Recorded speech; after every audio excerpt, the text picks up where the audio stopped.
అందరికి నమస్కారం. నేను మీ గజ్జల చెన్నకేశవులు. ఈరోజు ఈ వీడియో ద్వారా మీ ముందుకు రావడానికి కారణం ప్రమాదకరమైనటువంటి హార్ట్ అటాక్ గురించి నేను కొన్ని విషయాలు చెప్పదలుచుకున్నాను. ఎందుకంటే నేను కూడా హార్ట్ అటాక్ వచ్చి 2 స్టెంట్స్ వేసుకున్న వ్యక్తిని కాబట్టి నేను ఎదుర్కొన్నటువంటి ఇబ్బందులు మరెవరు కూడా ఎదుర్కోకూడదనే ఉద్దేశంతోనే నేను ఈ వీడియో చేస్తున్నాను.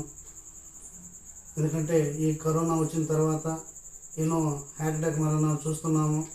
ఎంతోమంది చిన్న వయసులోనే గుండెపోటుతో మరణించడం కూడా మనం చూస్తూనే ఉన్నాము, వింటూనే ఉన్నాము. కాబట్టి ఎవరు కూడా ఈ యొక్క గుండెపోటుకి గురయ్యి ఆ యొక్క ప్రమాదాన్ని ఎదుర్కోకూడదనే ఉద్దేశంతో నేను ఈ వీడియో చేస్తున్నాను. అంతేకాకుండా ఈ యొక్క గుండెపోటు లక్షణాలు గురించి మనం యూట్యూబ్లో కొట్టిన, పేపర్లో చూసినా, ఏ డాక్టర్ గారిని అడిగినా కూడా ఎంతో వివరంగా చెప్తారు. కానీ నేను హార్ట్ అటాక్ వచ్చి నేను ఎదుర్కొన్నటువంటి ఇబ్బందులు కూడా ఈ వీడియో ద్వారా తెలియజేస్తే ఖచ్చితంగా కొంతమంది వారి యొక్క జాగ్రత్తలు పాటించి ఆరోగ్యాన్ని కాపాడుకుంటారనే ఉద్దేశంతో నేను ఈ వీడియో చేస్తున్నాను. కాబట్టి శ్రద్ధగా వీడియో చూడండి. అలాగే ఈ యొక్క గుండెపోటు లక్షణాలు ఎలా ఉంటాయో కూడా నేను ఈ వీడియో ద్వారా కూడా చెప్పదలుచుకున్నాను. ఎలాగంటే గుండెపోటు వచ్చే కొద్ది రోజుల ముందు కావచ్చు, దాని యొక్క లక్షణాలు ఎలా ఉంటాయంటే ఎడమ భుజం నుంచి చెయ్యి మొత్తం నొప్పి పట్టడం, లాగడం ఇలాంటివి జరుగుతుంది. ఛాతి మధ్యలో మంట రావడం జరుగుతుంది. కళ్ళు తిరిగి పడిపోవడం ఇలాంటివి జరుగుతుంది. కడుపులో మంట రావడం జరుగుతుంది. ఆందోళనకరంగా మన ఆలోచనలు కూడా ఉంటాయి. ఒక్కోసారి మతిమరుపు కూడా రావచ్చు. నేను ఎదుర్కొన్న సమస్యలు కూడా చెప్తాను. నేను ఎదుర్కొన్న సమస్యలు కూడా నాకు వచ్చినటువంటి సిమ్టమ్స్ ఎలా వచ్చాయంటే, ఫస్ట్ నాకు మెడ విపరీతంగా నొప్పి వచ్చేది. ఈ మెడ నొప్పి విపరీతంగా వస్తుంది, ఎందుకు వస్తుందని అనుకుంటే, నాకు గతంలో యాక్సిడెంట్ అయ్యి చేతులు, మెడ ఇలాంటి ఫ్రాక్చర్ అవడం వల్ల అప్పుడు జరిగినటువంటి ప్రమాదం ఇలా ఆ యొక్క నొప్పి ఇప్పుడు నాకు మళ్ళీ వస్తుందని చెప్పి అలా నిర్లక్ష్యం చేశాను. రెండోది, కడుపులో కూడా సైడ్ నాకు నొప్పి రావడం, మంట రావడం ఇలా జరిగేది. అయితే నాకు గతంలో కిడ్నీ స్టోన్స్ ఆపరేషన్ జరుగుండడం వల్ల కిడ్నీ స్టోన్స్ అనేవి మళ్ళీ ఫామ్ అయ్యి అవి నొప్పి తీస్తున్నాయేమో అనుకునే అప్పుడు కూడా నిర్లక్ష్యం చేశాను. తర్వాత ఛాతి మధ్యలో కూడా అప్పుడప్పుడు మంట వచ్చేది. గ్యాస్ ట్రబుల్ అనుకొని మజ్జిగ తాగి సరిపెట్టుకునేవాడిని. తర్వాత ఒకసారి కళ్ళు తిరిగి కూడా పడిపోవడం జరిగింది. ఏదో బీపీ డౌన్ అయింది అనుకున్నాను. ఇలాగా నాకు హార్ట్ అటాక్ వచ్చి 2 నెలల నుంచి ఇలాంటి సిమ్టమ్స్ వస్తున్నా నేను నిర్లక్ష్యం చేయడంతో నాకు హార్ట్ అటాక్ రావడం జరిగింది. 2 స్టెంట్స్ కూడా వేశారు. అయితే ఈ యొక్క హార్ట్ అటాక్ వచ్చినప్పుడు ఎలా ఉంటుందంటే, నేను ఎదుర్కొన్నటువంటి ఇబ్బంది ఎలా అంటే, కాలు చేతులు పని చేయకపోగా, మాట రాకపోవడం, ఛాతి మధ్యలో విపరీతమైన మంట రావడంతో స్థానిక హాస్పిటల్ పోవడం, అక్కడి నుంచి మళ్ళీ తిరుపతి హాస్పిటల్ పంపించడం. అక్కడ కూడా హాస్పిటల్లో నేను ట్రీట్మెంట్ తీసుకోవడం జరిగింది. హార్ట్ అటాక్ వచ్చే కొద్ది సమయం ముందు ఛాతిలో విపరీతమైన మంట, ఒక ఏనుగు వచ్చి మీద కూర్చున్నట్టు ఉంటుంది.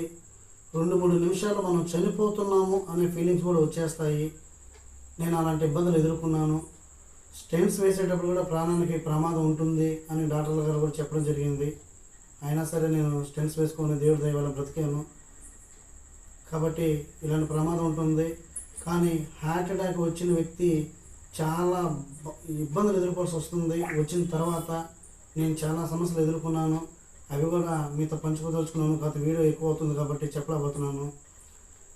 కాబట్టి మీరు కూడా ఈ వీడియో చూసి కొంతమంది హార్ట్ అటాక్ లక్షణాలు ఎలా ఉంటాయి, హార్ట్ అటాక్ వస్తే ఎలాంటి ఇబ్బందులు ఎదుర్కోవాల్సి వస్తుంది అనేది కూడా ఉంటుంది. కాబట్టి ముందు జాగ్రత్తతో మీరు ఎంతోమంది ఇలాంటి సిమ్టమ్స్ ఏవైనా మీకు అనిపించినా నిర్లక్ష్యం చేయకుండా, ఛాతిలో మంట కావచ్చు, నొప్పి కావచ్చు, భుజం లాగడం, ఎడమవైపు చేయి లాగడం కావచ్చు, కడుపులో మంట కావచ్చు, కళ్ళు తిరగడం కావచ్చు, ఇలాంటి సమస్యలు ఇలాంటి సిమ్టమ్స్ ఏ వచ్చినా సరే నిర్లక్ష్యం చేయకుండా దగ్గరలో ఉన్నటువంటి హాస్పిటల్కి వెళ్ళి ఒక ఈసీజీ తీసుకుంటే మీకు ఉన్నటువంటి సమస్య ఏదైనా కావచ్చు, డాక్టర్లు వారి యొక్క సూచన మేరకు మీకు మంచి హాస్పిటల్ పోవడం కావచ్చు, మంచి ట్రీట్మెంట్ కూడా తీసుకోవడం కూడా జరుగుతుంది. ఎవరు కూడా ఇలాంటి సిమ్టమ్స్ వస్తే నిర్లక్ష్యం చేయకుండా హాస్పిటల్కి వెళ్ళాల్సిందిగా కోరుకుంటూ, అలాగే హార్ట్ అటాక్ వచ్చిన తర్వాత నేనైతే ఎలాంటి ఇబ్బందులు ఎదుర్కొన్నాను అనేది, ఎలాంటి ఫుడ్ తీసుకొని నేను కోలుకున్నాను అనేది నెక్స్ట్ వీడియోలో చెప్తాను.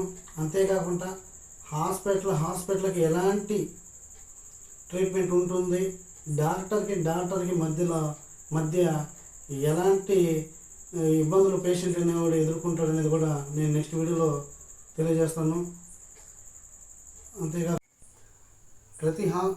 ప్రస్తుతం ఉన్నటువంటి హాస్పిటల్లో డాక్టర్లు పేషెంట్లతో ఎలా ప్రవర్తిస్తున్నారు, డాక్టర్లు పేషెంట్లకి వారికి ఉన్నటువంటి రోగం పట్ల అవగాహన కల్పించి వాళ్ళు తీసుకోవాల్సినటువంటి జాగ్రత్తలు వివరంగా చెప్పకపోవడంతో ఒక పేషెంటు, ఒక హృదయ రోగి ఎలాంటి ఇబ్బందులు ఎదుర్కొంటాడు, ఎలాంటి భయాందోళనకి గురవుతాడు, ప్రాణ భయంతో ఎలాగా హాస్పిటల్కి క్షణక్షణం ఎట్లా పరుగులు తీయాల్సిన పరిస్థితి వస్తుందో, ఉదాహరణకి నేను ఎదుర్కొన్నటువంటి పరిస్థితులు కావచ్చు, నేను ఎలాంటి హాస్పిటల్ పోయానో ఆ యొక్క హాస్పిటల్లో డాక్టర్లు పేషెంట్లతో సరిగా స్పందించబడంతో పేషెంట్ ఎలాంటి ఇబ్బందులు ఎదుర్కొంటారు అనేది కూడా నేను ఎదుర్కొన్నాను. కాబట్టి నెక్స్ట్ వచ్చే వీడియోలో మీతో పంచుకోవాలనే ఆలోచనతో ఈ వీడియో కూడా ఎక్కువ అవుతుంది. కాబట్టి ఈ వీడియో ద్వారా నెక్స్ట్ వీడియోలో